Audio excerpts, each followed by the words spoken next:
Hi, David Dalton here again. I am Workforce Development Director for the Indiana Department of Transportation, and I am joined this afternoon with Pat Connors, who is our unit supervisor of our Plainfield unit. Thanks for joining me, Pat. I really appreciate you taking time to share your career journey with us today. Absolutely. Glad to be here.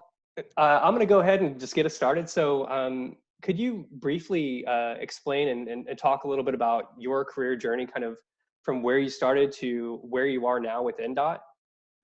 Yeah, absolutely. I started off just actually looking for a snow plowing job, and NDOT at the time had some seasonal positions, and I applied for one of those, and they actually offered me a HT position, which is a highway technician. Mm-hmm. And so I thought that was interesting because not only could I plow snow, but I could also do a lot of road work and learn some things I've never had any exposure to. That's great. So you're now a supervisor, and so I imagine there's some skills that you learned and along the way as an HT, as starting out. But how does that? How do you? What would be a typical day for you, and how would those skills that you learned early on help you today? Well, my responsibilities now as a unit foreman or supervisor is a lot different than when I started, Mm-hmm. just because I have oversee more responsibilities like administration and payroll and things of that nature. But I still do a lot of hands-on work. Anything that you see on the roadways, potholes or dead critters or things of that nature, we take care of. But it allows me to still be hands-on. Mm-hmm. Also, I'm working in my community. When we get calls about a really bad pothole that somebody's hit and damaged their car, I take it seriously for safety, but also those are the same potholes that we hit because we also work in the same area of operation that we live in. So, but we do a whole multitude of things. We'll do deep patching on the highway. We'll do the roadway as far as the shoulders and a real full gamut of things as a team usually. That's great, and it's kind of thinking about as a high school student or an adult learner that would be interested in getting into this career pathway. When did you decide that this was where you wanted to go and where you wanted to be? When did you feel like you found your profession?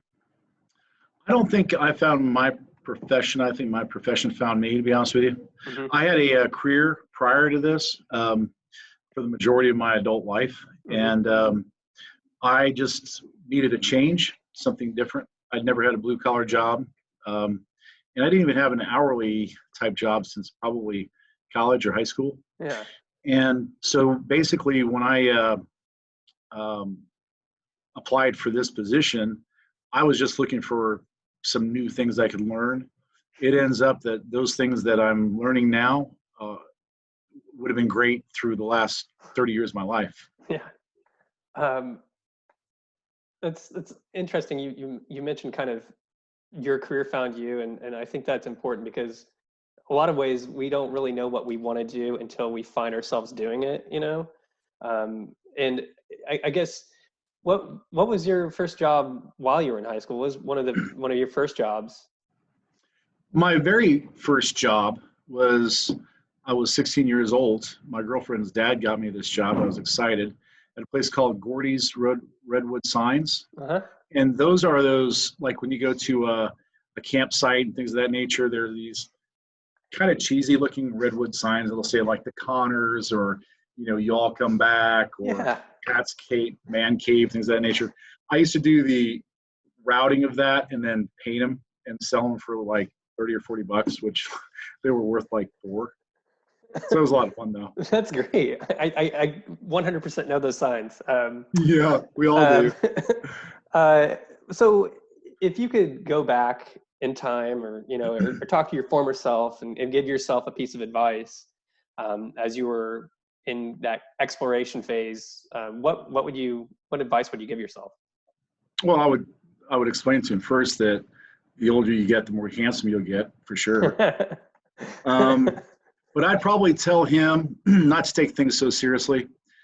A lot of times we are in a situation that you take real seriously, and at that moment, the world is on your shoulders and you're trying to change the course of things. And I have learned in my vast 50 some odd years that sometimes that course is going to set its own course and just go with it. So I would have to say not to take things so seriously, and just let things sometimes just work themselves out. They usually work out for the best. I think that's great advice. Just kind of the importance of taking a step back, and not becoming overwhelmed. And what would you consider one of the most important skills that you have to have in your current position now? Generally, I would say communication, but listening skills. Listening skills, because especially starting out, I didn't know how to drive these big trucks or to plow or do any of this stuff. The listening skills are huge, and they also are, it's the number one foundation for communication, verbal and written. But to be able to listen, and just take a minute to try to comprehend what's being told to you. Because the first year is almost a learning experience. I'm still learning now. Sure. But listening would have to be my number one asset or skill.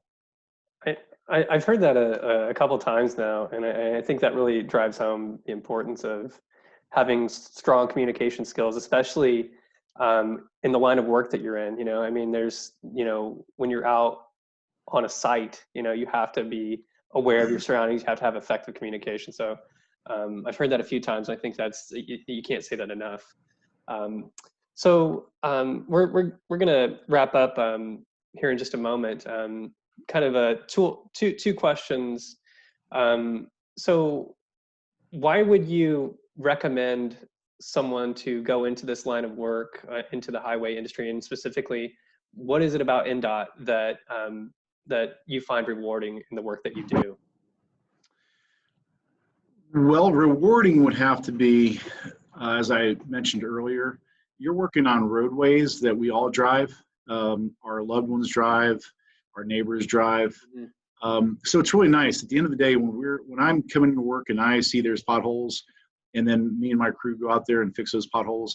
I'm using potholes as an example, but we do all types of surface resurfacing and bridges and the whole gamut, which we're all driving on. That's really rewarding. On a personal note, I really love the camaraderie where now I'm a foreman. I was a crew leader. And as a crew leader, you are part of the crew every single day. And that camaraderie is awesome, because there are days that we're doing a big brush cutting operation along bridges, and it's rough and you're sweaty and this kind of thing. But yet there's somebody standing next to you who is just as sweaty with a chainsaw or weed whacker. And at the end of the day, it's just a great feeling to have that camaraderie and the reward of that. Absolutely. I think that's great. Having a solid team in place and knowing that the person next to you is, you can count on them. What would be just general advice that you would give someone that's thinking about getting into this career path, or wants to learn more about what you do or what we do? What would you suggest? Well, the second part of that question is really easy. Anybody who's ever interested can go online under in.gov under careers for NDOT. I always recommend people do that. The other thing is they can stop by one of our facilities. These are state facilities, but there's always somebody here for the most part within our working hours. And you can always identify us because we have the big yellow trucks and the big salt dome. If somebody was walking here right now, a young person, and they are just interested, maybe their career path doesn't include college or anything like that, just to come in and ask. We do all the training ourselves. I'm also a CDL trainer, and although this job does require a CDL, we do all that training. And when you get with a person like myself, I have 100% success ratio with all my trainees. Sometimes I can get somebody trained in 4 or 5 days. Sometimes it takes 3 or 4 weeks. But that's just the time allocated to make sure that they're comfortable with it. And when they go down and take the test, as I explained to everybody, it's not you taking the test, it's both of us. And if you fail that day on the test because of whatever reason, then we just brush ourselves off and we go back a couple days later, and we get it. We nail it 100% of the time. So my recommendation would be definitely to ask. Our road crews are everywhere. You can always identify us by our yellow trucks and also our state emblem on the side. To come in and talk to any of our guys, that's best resource for information, in my opinion. Thank you. I think that's great. I think getting that exposure, even, one thing that I would, that I think would be great in some way, shape, or form is job shadows or facility tours, so we can get groups of people in there. And I thank you. I think that's a great answer. And I think students would be very interested in having an opportunity to speak with you and your team. Well, I appreciate your time so much. This has been a great conversation. I will ask, I've been asking everybody this just because I think it's fun and it ends on a high note. And you sent this, we kind of chatted about this earlier, but if you did have a superpower today, what would it be and why would you choose that power? A superpower.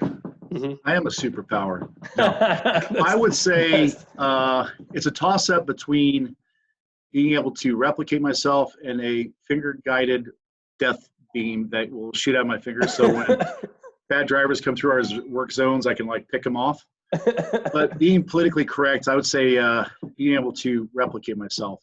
Yeah. I would have like a whole variety of Patricks. There would be the work Patrick, the honey-do list Patrick, the fishing Patrick, another fishing Patrick, and probably a third fishing Patrick. So that would be my superpower. That's fantastic. Thank you. That's I've heard so many good answers, and I really, that's a fun question. So, well, again, I can't thank you enough. I can't wait to share this with some students and some people who would really like to learn more about what you do and what we do. And so thank you. I really appreciate your time today. Yeah, and just in closing, any person in high school, male or female, and I emphasize females as well, because absolutely, we're a equal opportunity employer and all that good stuff. But the truth of it is that some of our best drivers are female. Our camaraderie is across the board. Our facilities can deal with both. But literally, for the person who is not sure what they were going to do, or like I said, they don't have that choice of a career path of college, definitely look into it, because this isn't an average job. This is truly a career. You're getting on with the state of Indiana. It also makes parallel type opportunities much more available to you. And everything that you need to know for this job, we're going to teach you at your own pace, 100%. So I highly recommend people start off going to IN.gov. We're talking to a guy like me or one of our crew, and highly likely there's going to be something that catches your attention. That's great. And I didn't get a chance to. I wasn't thinking about it at the time, but when you mentioned the CDL and that you have that pass rate, I think that's great. And I think the value of earning that certification and the fact that we can train to it is such a huge factor in what we do and having qualified people, because we know that they're being trained properly. So I think that's great. And I think that's such a valuable certification for somebody. Well, the reason I emphasize that is because I think that it may turn people off when they're looking at one of our job duties, and you have to lift 50 pounds and do this, and this, and all of a sudden it says CDL required. That scares a lot of people off, especially if you think you're not a good driver. The fact is that the CDL is required, okay, but you have a set amount of time to do it, which is 60 days.